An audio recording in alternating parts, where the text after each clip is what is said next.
예수 그리스도는 어제나 오늘이나 동일하십니다. 그분이 영으로 우리 안에 들어와 계십니다. 정말 많이 주님으로 인하여 행복합니다. 사도행전 보시겠습니다. 제가 저번 주에도 사도행전 했는데 사도행전을 지금 강의하는 거예요, 제가.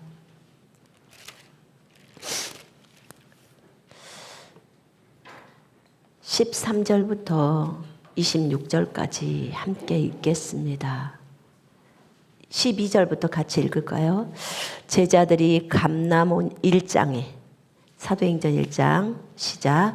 제자들이 감람온이라 하는 산으로부터 예루살렘에 돌아오니 이 산은 예루살렘에서 가까워 안식일에 가기에 알맞은 길이라. 들어가 그들이 유하는 다락방으로 올라가니 베드로, 요한, 야고보, 안드레와 빌립, 도마와 바돌로메, 마테와 및 알페의 아들 야고보, 셀롯인 시몬, 야고보의 아들 유다가 다 거기에 있어 여자들과 예수의 어머니 마리아와 예수의 아우들과 더불어 마음을 같이하여 오로지 기도에 힘쓰더라. 모인 무리의 수가 약 120명이나 되더라. 그때 베드로가 그 형제들 가운데 일어서서 이르되 형제들아, 성령이 다윗의 입을 통하여 예수 잡는 자들의 길잡이가 된 유다를 가리켜 미리 말씀하신 성경이 응하였으니 마땅하도다. 이 사람은 본래 우리 수 가운데 참여하여 이 직무의 한 부분을 맡았던 자라. 이 사람의 불의의 싹스로 밭을 사고 후에 몸이 곤두박질하여 배가 터져 창자가 다 흘러나온지라. 이 일이 예루살렘에 사는 모든 사람에게 알리어져 그들의 말로는 그 밭을 아켈다마라 하니 이는 피밭이라는 뜻이라. 시편에 기록되었을 때 그의 거처를 황폐하게 하시며 거기 거하는 자가 없게 하소서 하였고 또 일렀을 때 그의 직분을 타인이 취하게 하소서 하였도다. 이러함으로 요한의 세례로부터 우리 가운데 올려져 가신 날까지 주 예수께서 우리 가운데 출입하실 때에 항상 우리와 함께 다니던 사람 중에 하나를 세워 우리와 더불어 예수께서 부활하심을 증언할 사람이 되게 하여야 하리라 하거늘 그들이 두 사람을 내세우니 하나는 바사바라고도 하고 별명은 유스도라 하고 요셉이고 하나는 마띠아라. 그들이 기도하여 이르되 무사람의 마음을 아시는 주여, 이 두 사람 중에 누가 주님께 택하신 바 되어 봉사와 및 사도의 직무를 대신할 자인지를 보이시옵소서. 유다는 이 직무를 버리고 제 곳으로 갔나이다 하고 제비 뽑아 마띠아를 얻으니 그가 11사도의 수에 들어가니라. 아멘. 1장 1절부터 12절까지는 이제 예수님이 40일 동안 이제 예수님이 부활하시고 나서 40일 동안 제자들과 함께 있었습니다. 기본적으로 제자라면 12제자하고 그 다음에 70인의 제자들이죠. 그리고 사실은 예수님을 따라다니는 무리들이 되게 많았어요. 그래서 오늘 그 마가의 다락방에도 지금 120명이 모여 있습니다. 그래서 이만큼의 숫자들이 모여서 함께 10일 동안 열심히 기도를 했어요. 그들이 이제 주님이 승천하시고 나서 그 올리브산에서 마가의 다락방까지 오는데 그렇게 멀지 않더라고요. 저희가 이제 가봤거든요. 그래서 안식일에 갈 수 있는 길, 그게 뭐 1.2km인지 뭐 그 안에 범위 안에 있는 그런 건가 봐요. 그래서 그 범위 안에 있는 그 길에 있는 이제 그 다락방으로 가죠. 근데 그들이 이들 모두가 여인들과 예수의 모친 마리아와 주의 형제들과 더불어 하나가 되어 기도와 간구에 전념하더라. 제가 개혁성경하고 킹제임스 성경을 같이 갖고 나왔어요. 이렇게 그들이 먼저 주님이 분명히 말했어요. 예루살렘 떠나지 마. 떠나지 말고 여기서 아버지께서 약속하신 성령을 기다려. 그 성령이 너희에게 임하면 너희가 능력을 받고 이제 예루살렘과 온 유대와 사마리아 땅끝까지 이르러 내 증인이 될 거야.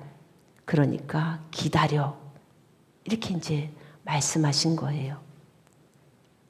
그래서 이들이 이제 예루살렘으로 돌아왔죠. 올리브산에서 그 기드론 골짜기를 건너서 왔어요.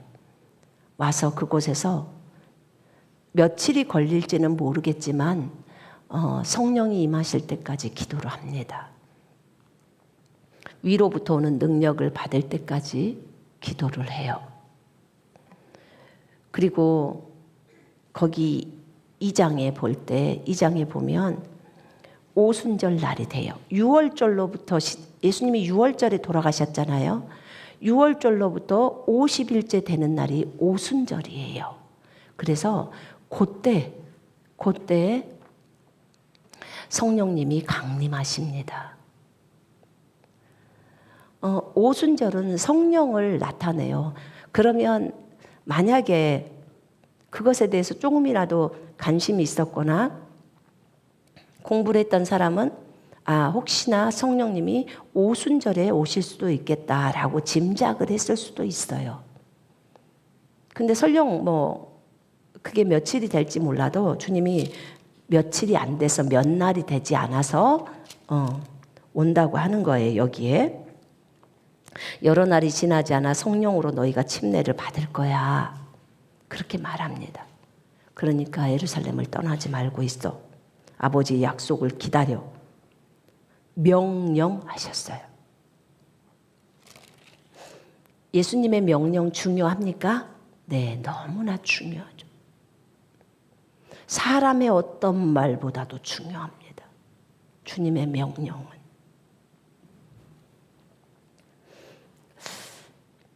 이 주님의 명령을 듣는 건 우리 인생 속에서 너무나 중요해요. 여러분, 주님의 명령에 순종하고 사십니까? 아니면 불순종하고 사십니까? 우리가 주님의 명령에 순종할 때 우리가 복을 받는 것만 생각할 게 아니라 그분의 일이 이루어져요. 만약에 그분의 명령에 따라서 예루살렘을 떠나버리고 명령을 듣지 않고 불순종해서 예루살렘을 떠나버리고 그랬더라면 성령이 임하실 때 성령을 받지를 못하잖아요. 그러면 예수님의 그 계획이 낭패가 버려요. 제자들을 통해서 전 세계를 바꾸려는 하나님의 계획이 틀어져 버리는 거예요. 얼마나 중요한지 몰라요. 제가 오후에 이 부분을 좀 더 설교를 할 거예요. 하나님의 계획 속에 우리가 있었으면 좋겠어요. 여러분들이 있었으면 좋겠어요. 여러분, 하나님과 함께 일하고 싶지요? 하나님의 그 계획 속에 붙들려서 그렇게 가고 싶지요? 우리 모두가 그래야 합니다. 이 120명의 이 제자들은 이들이 함께 하나가 돼서 기도와 간구에 전념했습니다.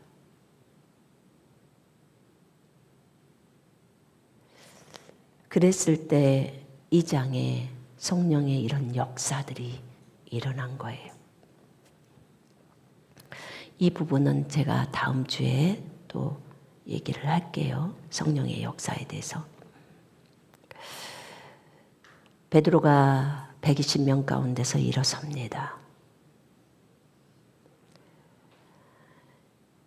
예수님을 붙잡은 자, 그들의 길잡이가 된 가룟 유다,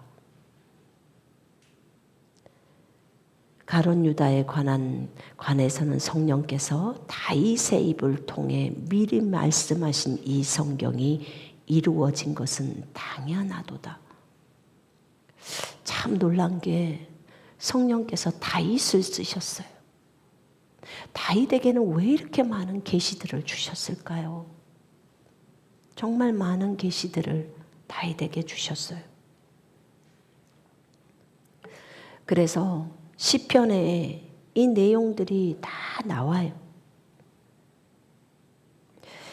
이 가룟 유다는 12명의 제자 가운데 한 명이었어요. 너무너무 12명은 중요한 제자들이잖아요. 그런데 이 12명 가운데 한 명. 그래서 사역의 한 부분을 담당했어요. 가룟 유다는 회계를 담당했죠. 교회의 재정을 담당했어요. 재정의 이 부분들을 담당을 했어요. 그런데 이 가룟 유다가 은 30에 예수님을 팔았단 말이에요. 그래서 불의의 대가로 밭을 사서 결국은 몸의 중간이 터져서 창자가 쏟아지고, 그래서 이 밭을 피밭이라고 표현하는 거예요. 이게 시편에 어떻게 기록이 됐냐면 그의 초소를 항폐케 하시고 그곳에 사는 사람이 얻게 하시며 그의 감독의 직분을 다른 사람이 취하게 하소서라고 시편 69편 25절, 그 다음에 시편 109편 8절에 두 군데에 나와 있어요. 다 다윗의 시예요.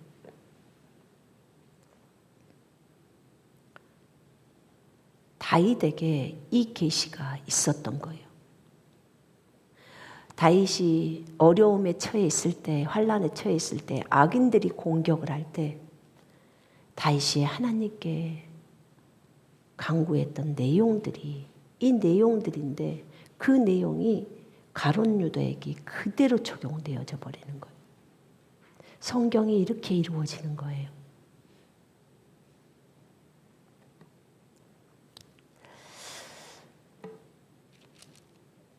그러기 때문에 주 예수께서 우리 가운데 출입하신 모든 기간 동안 침례인 요한에게서 예수님이 침례를 받으시고 우리 앞에서 들려 올려 가신 때, 승천하신 때까지 우리와 함께 같이 다니면서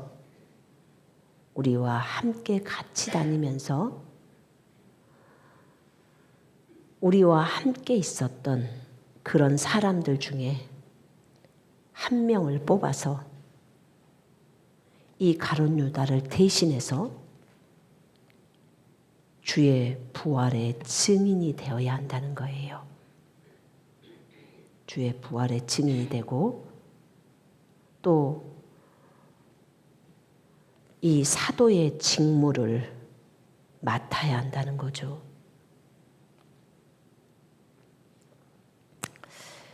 이 사역과 사도의 직분의 한 부분을 담당케 해야 한다는 거죠. 유다는 범죄함으로 인해서 떨어져서 그 자신의 거처로 갔나이다 라고 표현해요. 가룟 유다는 자신의 거처로 갔어요. 그곳이 지옥이에요. 지옥의 유다는 아직도 있다고 하더라고요.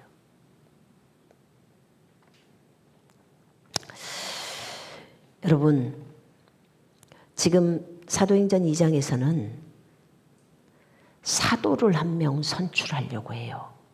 예수님이 직접 하신 건 아니에요. 근데 가룟 유다를 대신해서 12명을 뽑아놨는데 한 명이 사고 쳐서 자기의 스승을 팔아버리고 자기가 스스로 죽었고, 그래서 그 사도의 임무를 감당해야 될 사도를 한 명 뽑아야 한다고 하는 거예요. 그때 그들이 말하는 조건이, 사도의 조건이 요한의 침례로부터 주님의 승천까지를 줄곧 우리와 함께 지냈던 사람들 중에서 본 사람들, 그 다음에 그 중에서 한 명을 뽑자고 하는 거예요. 그래서 둘 중에 한 명이었어요. 요셉이라는 사람 하나하고 마띠아. 자, 이 두 사람을 세웠어요. 제자들이 세웠겠죠. 자, 둘 중에 하나를 뽑아야겠습니다. 근데 그들의 기도를 한번 들어보세요. 그들이 기도하며 말하기를, 주여, 모든 사람의 마음을 아시는 주께서 이 둘 중에 주께서 선택하신 사람을 보여주시오. 누가 선택한 사람이요? 주님이 선택한 사람. 주님이 선택한 사람을 보여주시오. 이 사역과 사도의 직분의 한 부분을 담당케 하소서. 이렇게 주님께 요청합니다. 여러분, 이거 제비뽑기예요. 그럼 제비뽑기는 성경적입니까? 네, 성경적입니다. 지금 120명이 있어요. 그 상태에서 두 사람이 선정이 된 건데, 추천이 된 건데, 이 두 사람 중에 진짜 주님이 선정하신 사람, 주께서 선택하신 사람을 보여주십시오. 주님께서 택하신 사람. 그래서 이 사람이 이 사역과 사도의 직분의 한 부분을 담당하게 하옵소서. 이렇게 말합니다. 그들이 제비를 뽑으니 마띠아에게 떨어진지라. 마띠아에게 떨어졌다는 거예요. 그가 11사도와 함께 계수되더라. 11명의 사도와 함께 계수가 돼서 12 가운데 마띠아가 들어갑니다. 마띠아는 성경에서 보면 특별히 따로 얘기가 된 건 없어요. 그렇게 얘기가 된 것은 없지만 사도로서 사도의 직무를 최선을 다했어요. 그가 무슨 치유를 했다, 그가 어떤 능력을 베풀었다, 이런 말은 성경에는 나와 있진 않아요. 그러나 마띠아라는 이름이 하나님의 선물, 주님의 선물이라는 뜻이고요. 그 다음에 마띠아가 주로 에티오피아하고 이란에서 복음을 전파를 했대요. 그리고 그 교부의 전승에 따르면 마띠아는 이란에서 그때는 뭐 파르티아라고 하더라고. 그때 당시 이름은 뭐 이란에서 도끼에 찍혀서 순교를 했다고 하더라고요. 참 귀한 사도죠. 사도도 각자의 그 맡은 일이 있으니까 그 맡은 일에 대해서 최선을 다하죠. 그럼 오늘 우리가 사도의 직분에 대해서 좀 나눠보십시다. 사도는 누구인가? 아포스톨로스, 보내심을 받은 자. 누구로부터? 성령으로부터, 예수님으로부터 보내심을 받은 자. 당시 안디옥에 있는 교회에는 몇 명의 선지자들과 교사들이 있었는데, 즉 바나바와 니겔이라고 하는 시므온과 구레네 사람 루기오와 영주 헤롯과 함께 자라난 마나엔과 사울이라.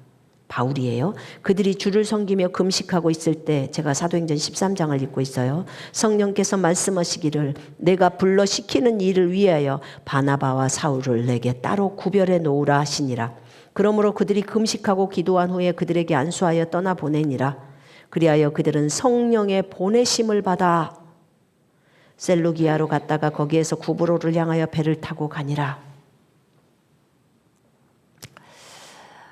바나바와 바울을 따로 세우라고 합니다. 안디옥에는 선지자들과 교사들이 있었어요. 근데 그 중에 한 명이 바울이고 바나바입니다. 이 두 명이 사도입니다. 사도로 부르심을 받아요. 12명 가운데 한 명은 아닙니다. 70인 가운데 한 명도 아닙니다. 나중에 사도로 부름을 받습니다. 이 사람들 빼고도 한 23명 정도가 사도가 또 신약성경에 더 많이 나옵니다. 바울도 다메섹 도상에서 주님으로부터 부르심을 받죠. 이방인들의 사도로. 이렇게 사도는 보내심을 받은 자예요. 예수님으로부터 부르심을 받아서 세상에 복음 전파를 하는 자고 교회를 개척시키죠. 그렇게 해서 그 일을 위해서 파송된 자들, 예수님이 하신 사역들을 이들은 감당합니다. 가서 예수의 증인으로서 예수님을 증거합니다. 복음을 증거하면서 예수님에 대한 복음을 증거하죠. 그분이 죽고 부활하시고 그분이 참 메시아 하나님의 아들 그리스도고 이분으로 인하여 죄 부분에 용서함, 제사함이 있다고 다 얘기하죠. 그래서 이 예수를 믿으라고 영접 기도도 하고, 그리고 그 모인 사람들, 예수 믿은 사람들을 데리고 교회를 개척합니다. 교회를 세웁니다. 그리고 주님이 하셨듯이 말씀을 가르칩니다. 가르쳐서 지키게 만듭니다. 제자를 세우죠. 제자를 세우고 그 다음에 치유도 하고 축사도 하고 하나님 나라 확장을 위해서. 그래서 그 제자들로 하여금 또 가서 복음을 증거하게 하고, 그리고 그 사도는 또 그곳을 떠나 다른 곳에서 또 가서 복음을 증거하고 개척합니다. 개척자예요, 사도는. 그래서 이렇게 예수님의 증인으로서의 역할들을 합니다. 사도는 단순히 한 교회만을 위한 사도가 아니라 바울처럼 여러 교회를 위해서 수고하고 또 섬기고 또 개척하고 고생은 아주 많이 합니다. 거기 사도행전 13장 50절에 보니까 그때 유대인들이 경건하고 존경받는 부인들과 그 성읍의 지도층 사람들을 선동하여 바울과 바나바에게 박해를 가하고 자기들의 지경에서 쫓아냈으나 이제 두 사도가 떠나죠. 그렇게 하면서. 근데 여기에서만 끝나진 않아요. 나중에 보니까 루스드라에서 바울을 돌로 칩니다. 여기서 온 유대인들이 무리를 설득해서 그가 죽은 줄로 생각하고 성읍 밖으로 끌어냈습니다. 돌에 맞았죠. 제자들이 그를 에워싸고 있을 때 그가 다시 일어납니다. 그래서 다시 더베로 돌아가서 그 성읍에서 복음을 전합니다. 가르칩니다. 그리고 제자들의 혼을 강건케 해주고 믿음 안에 거하도록 공고하며 또 우리가 많은 환난을 거쳐서 하나님의 나라에 들어가야 한다고 말을 합니다. 바울의 인생이 이렇게 흘러가요. 여러분, 사도들은, 보통은 사도들을 지금은 선교사들을 사도라고 표현합니다. 뭐냐면 보내심을 받고 다른 나라로 가서 복음을 증거하고 교회를 개척하고 이 일들을 감당하니까요. 이렇게 고생들을 많이 합니다. 이들이 주님의 택하심을 받습니다. 비록 예수님이 이 땅에 계셨을 때는 12명을 선정하고 70인을 선정해서 사도로 세우시고 제자로 세우시고 하지만 지금은 그 예수님의 영이신 성령이 우리 속으로 들어와서 우리에게 내가 너를 사도로 불렀다. 선지자로 불렀다. 교사로 불렀다. 목자로 불렀다. 복음 전도자로 불렀다. 그렇게 말씀합니다. 기본적으로 여러분들이 부르심에 있어서 주님이 나를 어떻게 불렀는지에 대해서 주님으로부터 음성을 들어야 어떤 상황 속에서도 흔들리지 않습니다. 주님의 음성이 딱 있으니까 바울은 내가 너를 이방인의 사도로 불렀다고 합니다. 그래서 바울이 어디를 가든지 다메섹 도상에서 일어났던 사건들을 꼭 간증을 합니다. 그게 확증이 확증, 그리고 확신. 사람이 죽이려고 돌을 던졌고 그렇게 몽둥이로도 여러 대 맞았다고 하잖아요. 그런 어려움 가운데 처하면서도 하나님이 자기를 불렀다는 것 때문에 그 길을 꿋꿋하게 갑니다. 여러분, 하나님이 분명하게 여러분들을 부른 것에 대한 본인의 개인의 그 간증이 있어야 해요. 여러분 그걸 구하세요. 하나님 말씀으로 주세요. 또는 분명하게 환상 가운데 보여주세요. 아니면 어떤 것이든지 주님께 구하세요. 저는 디모데후서 1장 7절부터 11절까지의 말씀을 중국에 갔는데 새벽 2시에서 3시 사이에 저를 깨우시더니 그 말씀을 저에게 딱 주시더라고요. 깜짝 놀랐어요. 그래서 디모데후서 하나님께서 우리에게 주신 것은 두려워하는 영이 아니라 능력과 사랑과 건전한 생각의 영이라. 그러므로 너는 우리 주의 증거나 그의 제수된 나를 부끄러워하지 말고 하나님의 능력에 따라 복음을 위하여 고난의 동참자가 되라. 하나님께서 우리를 구원하시고 거룩한 소명으로 부르심은 우리의 행위에 따라 하신 것이 아니라 그분의 목적과 은혜에 따라 하신 것이니 이는 세상이 시작되기 이전에 그리스도 예수 안에서 우리에게 주신 것이라. 그러나 이제는 우리 구주 예수 그리스도의 나타나심으로 그것이 드러났으니 그는 죽음을 폐기하시고 복음을 통하여 생명과 불멸을 밝히셨느니라. 이를 위하여 내가 이방인들의 전도자와 사도와 교사로 임명을 받았느니라. 이 말씀을 그 새벽에 저한테 딱 주는 거예요. 내가 너를 이렇게 사용할 거야.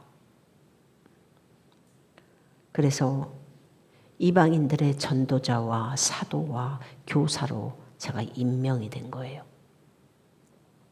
제가 그때 이 말씀을 받을 때 주님 나보고 복음의 고난의 동참자, 복음 전파자가 되라고 하는 것입니까? 바울처럼?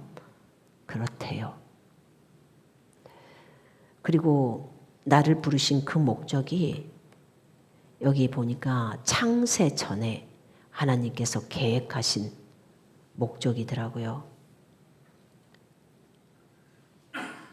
그것을 분명하게 알게 하시더라고. 저 그날 많이 울었어요. 나 여잔데요. 나는 왜 여잔데요가 먼저 나오는지 몰라요. 난 여잔데요. 우리 침례교회는 여자 안 세워주는데요. 여자가 그냥 저는 사모였을 뿐이에요. 근데 여자가 어떻게 해요? 근데 주님은 저한테 말씀하셨어요. 어쨌든 이렇게 주님이 말씀을 하셨어요. 저는 이것을 마음에 붙들었어요. 어떻게 이 일을 해나갈 수가 있을까? 여자로서. 남편이 세워주지도 않을 텐데. 또 이렇게 남자들도 많은데 여자인 내가 어떻게 하지? 이게 저한테는 되게 앞서 있더라고요. 그러나 주님이 그렇게 말씀하셨으니까 제가 마음에 품고 나는 복음 전도자로서의 삶을 살아야 되는군요. 그 다음 주님이 저를 사도와 교사로 부르시는군요. 근데 난 가르침도 잘 못하는데 어쨌든 하나님께서 저를 이렇게 부르셨군요. 이렇게 그날 2004년도였는데 그날 저는 그 말씀을 가슴에 새겼습니다. 그리고 하나님이 어떻게 이루실지가 되게 기대가 됐어요. 처음에는 이 말도 남편에게 못했어요. 근데 나중에 점점 세월이 흐르면서 또 그곳에서 교회를 하게 되고 저도 하나를 맡아서 하게 되고 남편도 또 새롭게 개척하고 그러면서 제가 사역자로 등단이 된 거죠. 왜냐하면 또 능력들이 나타나니까 남편도 나를 세워주는 걸 기뻐하고 그리고 감사한 것은 너무너무 감사한 것은 중국의 80% 이상이 여자 사역자라는 거예요. 그러니까 여자가 사역하는 것에 대해서 한 개도 어려움이 없는 곳이 대부분의 큰 교회, 삼자교회도요. 여자 목사 되게 많아요. 그래서 여자가 사역자로 서는 것에 대해서 어려움이 없어요. 나를 그곳에서 세워준 거예요. 얼마나 감사했는지 몰라요. 이미 거기서 이제 사역적인 것들이 발판이 되어져서 어떻게 사역해야 되는지도 다 알게 되고 그래서 이런 부분들이 하나님이 저에게 해주신 거예요. 아무리 신학교를 나와도 여자들은 기본적으로 집에서 아기를 돌보고 빨래하고 집안 청소하고 이런 것들에 익숙해져 있고 주님하고 교제는 오랫동안 하고 하지만 제가 표출할 수 있는 게 한계가 있잖아요. 한국에서 남편 도와서 사역을 할 때도 이제 자매들 또 대학생들 이런 사람들을 가르치고 그런 것만 해봤지 가르침할 때도 잘 몰랐어요. 그래서 주님이 그날 주님 믿음을 어떻게 가르칠까요? 그러면 뭐 민수기에 있는 발람에 대한 그것을 보면서 믿음이 무엇인지를 가르쳐 주시는 걸 갖다가 가르쳐 주는 거예요. 하나님이 저를 이렇게 성경적으로 가르치셨어요. 제가 감사한 것은 침례교회에 있어가지고 성경을 기준으로 삼고 성경이 무엇을 말하든지 그대로 성경만을 따라가려고 하는 그런 것들이 있었기 때문에 하나님이 그렇게 인도를 해주셨어요. 근데 나중에 보니까 이 부분이 사도고 복음전도자고 교사고가 다 되어 있더라고요. 저는 제가 교사가 주일학교 교사도 안 해봤고 처음에는 잘 모르니까 근데 교사라는 게 여기서 오중직임에서 교사라는 게 그냥 주일학교 교사를 했다고 해서 교사가 아니고 그 교사가 아니고 성경 교사를 말을 하는데요. 전 세계를 상대로 성경을 가르치는 자를 교사라고 한대요. 오중직임에서는. 사람들에게 성경을 가르치는 자를 말해요. 무엇을? 하나님께로부터 계시를 받아서. 그게 교사라고 설명을 하시더라고요. 그래서 그래요. 주님이 말씀하시면 그대로 말할 수는 있겠어요. 그렇게 말씀을 드렸어요.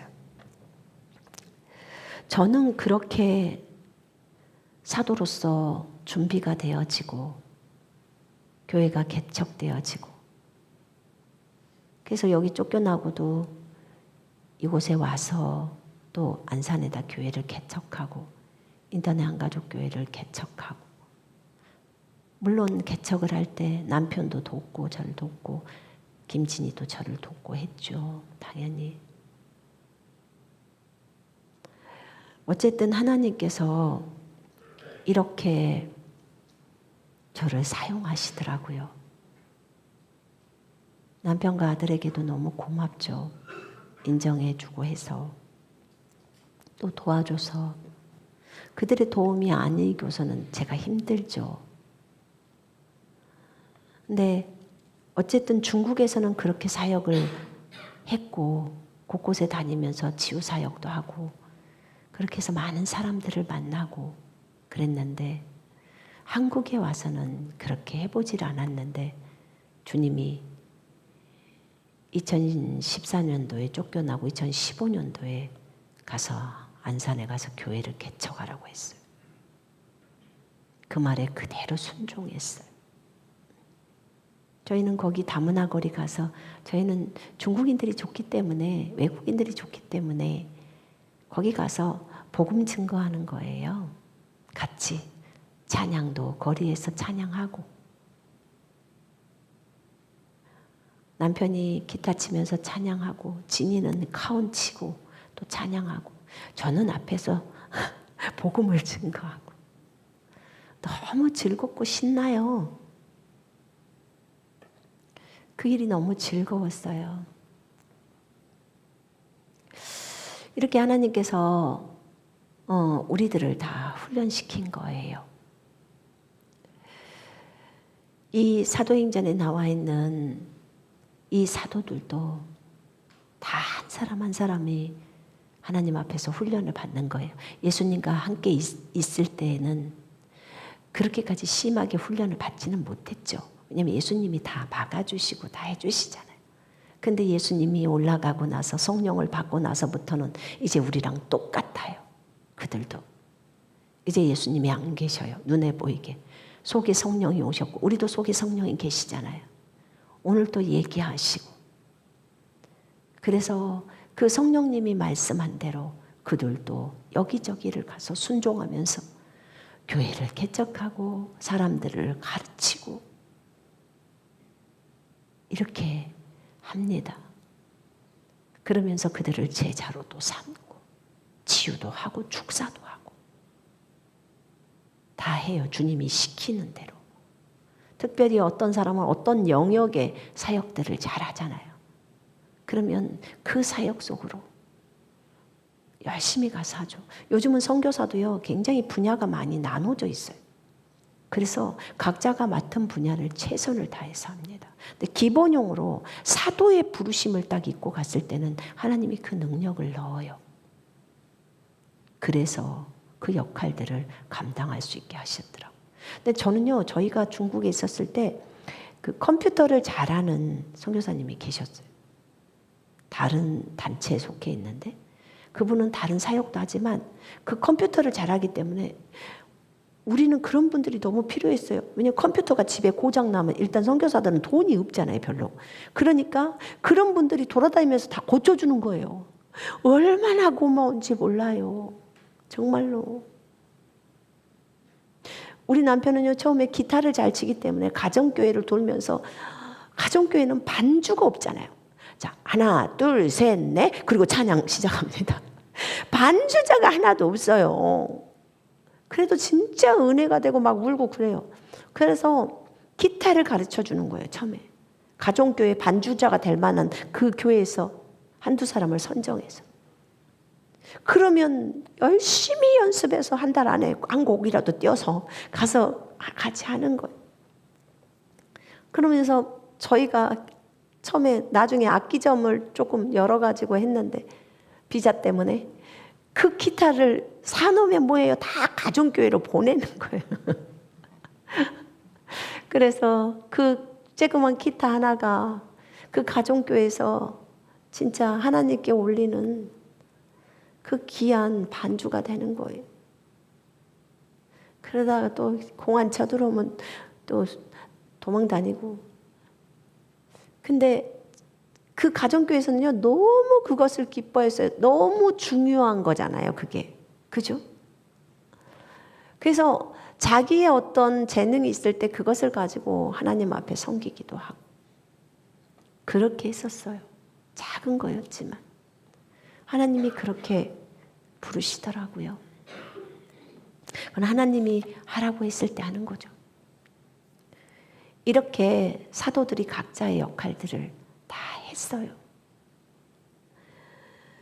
사도의 직무들이 그렇게 열심히 하면서 핍박도 많이 받고 어려움도 당했죠. 사도들을 가만히 보니까 제일 먼저 일찌감치 순교를 당한 사도가 야고보더라고. 사도 요한의 그 형제라고 하는 야고보.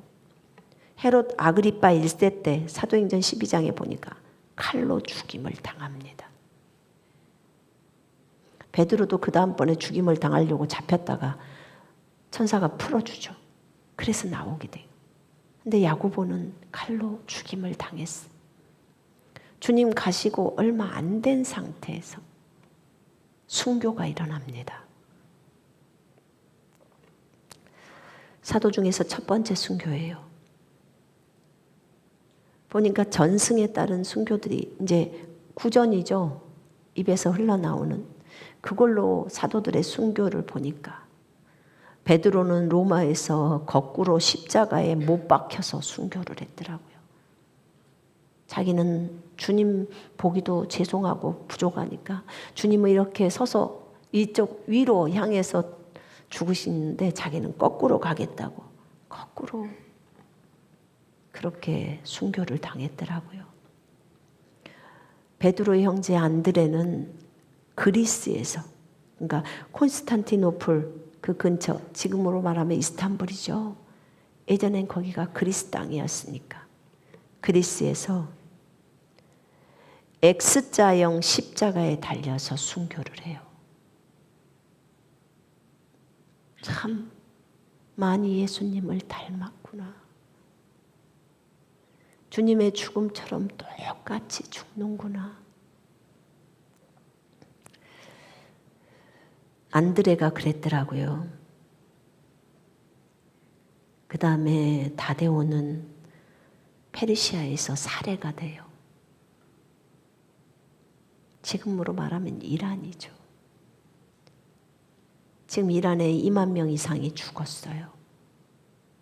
국가에서 사람들이 총을 쏴서 2만 명 이상이 죽었어요. 사도 빌립은 우리 가봤죠. 라오디케아의 파무칼레 위에 보면은 히에라폴리스라고 있잖아요. 히에라폴리스에 거기 보면 빌립의 무덤이 있어요. 지금은 비어 있지만 로마로 가져갔대요. 그 시신을. 근데 처음에는 소아시아 터키에서 사도 빌립이 순교를 했어요. 십자가에 매달려서 순교를 당했다고 해요. 그래서 이렇게 소아시아 지역, 지금은 터키고 그 당시에는 로마가 지배하고 있었죠. 거기에 빌립이 그곳에서 죽었고 바돌로메는 아르메니아에서 사역을 하다가 가죽을 벗겼어요. 살가죽이 벗겨진 채 십자가에 못 박혔고 그리고 잘 안 죽어서 그런지 참수를 마지막에 했다더라고. 목을 잘라버렸다고 하더라고. 저번에 우리가 뭔가 영화를 보다가 차라리 권총으로 그냥 한 방에 가는 게 낫겠다. 이건 가죽을 다 벗겨내고 살가죽을 벗기고 십자가에 달리고 그리고도 안 돼서 그냥 목을 자르고 얼마나 비참했습니까? 근데 하나님께는 영광이겠죠. 도마는 인도 남부에서 창에 찔려서 순교를 당한 거예요. 마태는 에티오피아에서 도끼로 찍히고 칼에 찔리고 이래서 순교를 당하고 죽임을 당하고, 시몬은 페르시아에서 거꾸로 매달렸는데 반으로 갈라졌다고 하더라고. 그래서 순교를 당하고, 아까 말한 대로 마띠아는 에티오피아에서 도끼에 찍혀서 순교를 하고, 작은 야고보는 예루살렘에서 꼭대기에서 내던져져서 곤봉에 맞아서 순교합니다.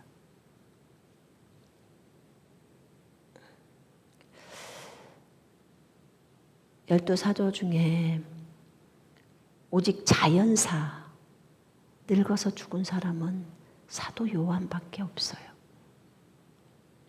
요한은 반모섬에 유배돼서, 왜냐하면 죽이려고 이미 불로했죠. 아무리 해도 안 죽어지니까 칼도 안 들어가, 불도 안 타. 왜냐하면 넌 계시록 써야 되니까 생명 내놓지 마. 주님이 이러니까 아무리 3차원의 것들로 해보려고 해도 되지가 않는 거. 그래서 반모섬으로 넌 섬에 가서 죽어라. 그리고는 반모섬으로 유배를 보내버렸는데 거기서도 살아 돌아오죠. 계시록을 집필하죠. 이렇게 사도들의 삶이 이렇게 됐더라고요. 이걸 보면서 얼마나 감사가 되고 얼마나 감격이 되고, 이렇게 12사도는 예수님의 첫 제자들이잖아요. 근데 그들은 인간적으로 보자면 너무 모진 고통이고 고난이었는데, 이걸 당할 때 너 오늘 오는 거야 라고 주님이 말하면, 예 주님 너무 기뻐요. 그 사랑하고 좋은 주님하고 같이 있고 싶은데 그 주님께로 간다고 하니까 너무 기뻐서 기쁘게 순교를 했다는 거예요. 이제 곧 주님 본다. 몇 분 후면 주님 본다. 라는 것 때문에 순교로 다 갔대요.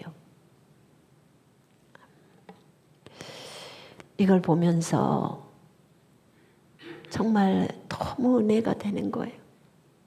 사도들은 다 이렇게 했구나.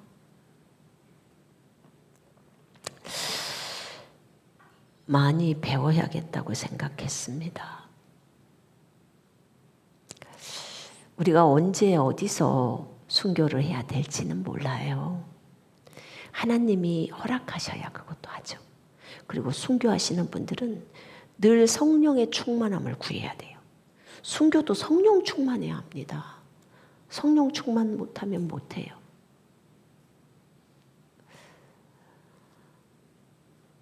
서머나의 감독이었던 폴리캅도, 이제 초대교회 서머나의 감독이었던 폴리캅도 순교를 했어요. 원형 경기장에. 이번에 그 경기장 발견해서 거의 갔다 왔어. 아직 다 발굴되진 않았지만 거기서 11명과 함께 순교를 했다더라고. 순교의 현장에 가서 그걸 들여다보고 앉아있으면 마음이 되게 찡해요. 내 사랑하는 형제들이, 주님의 제자들이, 나보다 앞선 믿음의 선배들이 먼저 갔잖아요. 제가 그랬어요. 저희들도 뒤따라 갈 거예요. 우리에게 너무나 좋은 본을 보여주셔서 감사해요. 당신들로 인하여 복음이 이 조선 땅에까지 왔고 이 대한민국까지 왔어요.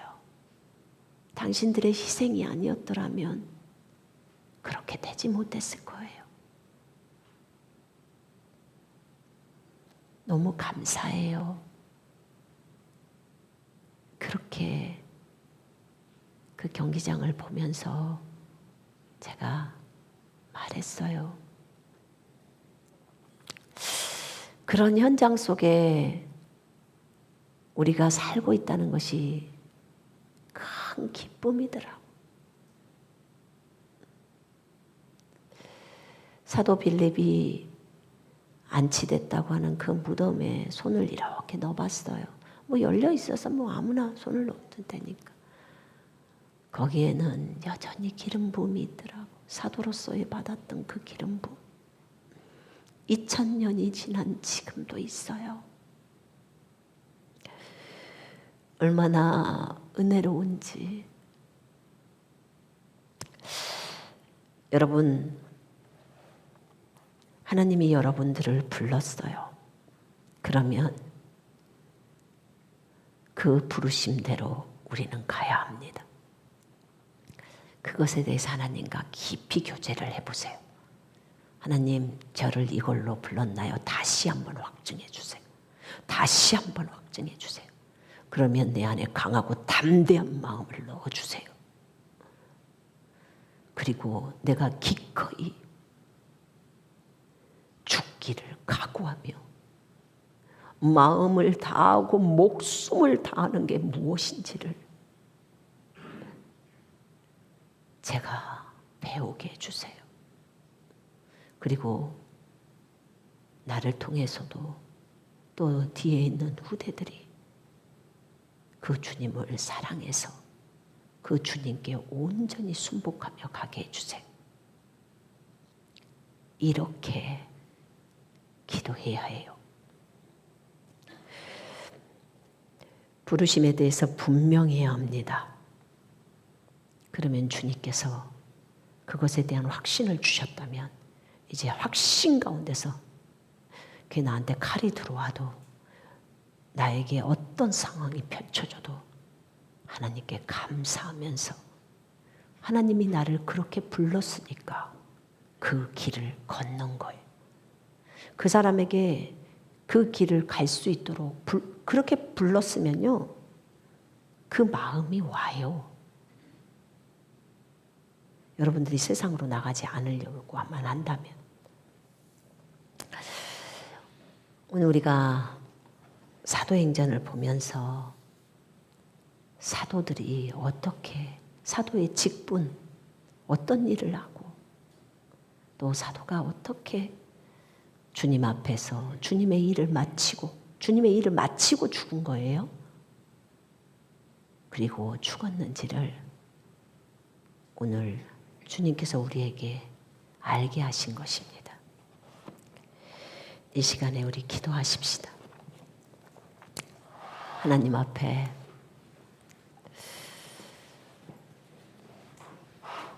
주님 다시 오실 때까지 반주 좀 해주세요. 그분은 우리의 구주이시고 온 세상의 구주이셔요. 우리는 온 세상에 복음을 증거해야 될 사명을 갖고 있습니다.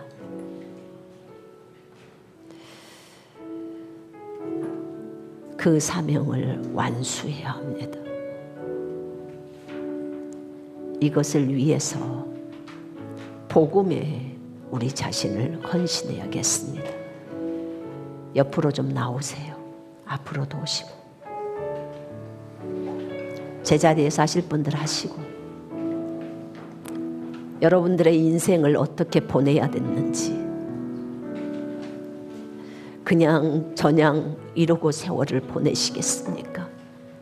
주님 오실 날은 가까운데 사도들은 이렇게 복음을 위해서 죽어가면서도 나의 구주 예수 그리스도를 위해서 나를 살리려고 여러분과 나를 살리려고 자신의 전부를 내어주신 그분께 우리 자신을 내어드려야 하지 않겠습니까? 이 십자가의 길을 주님도 가셨기 때문에 또 12사도도 갔기 때문에 그리고 70인의 사도도 갔고 그리고 지금은 우리가 이 십자가의 길을 걸어야 되지 않겠습니까? 그로 인하여 많은 영혼들이 살아나지 않겠습니까? 그들이 다 천국에 올 수 있도록 우리가 하나의 미랄이 되어야 되지 않을까요? 주님 앞에 여러분들이 입을 열어서 말씀을 드리십시오. 하나님, 나도 12 제자들처럼 그렇게 주님 나라를 위해서 그렇게 가기를 원하나이다.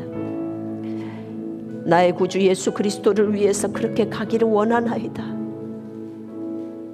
온전히 나를 받으소서. 나를 드리오니 나를 받으소서. 목숨을 다해서 주님을 사랑하기를 원합니다. 마음을 다하는 것만이 아니라 이 목숨을 다해서 있는 힘을 다하여 생각을 다하여 주님을 사랑하기 원한다. 우리 같이 동성으로 기도합니다.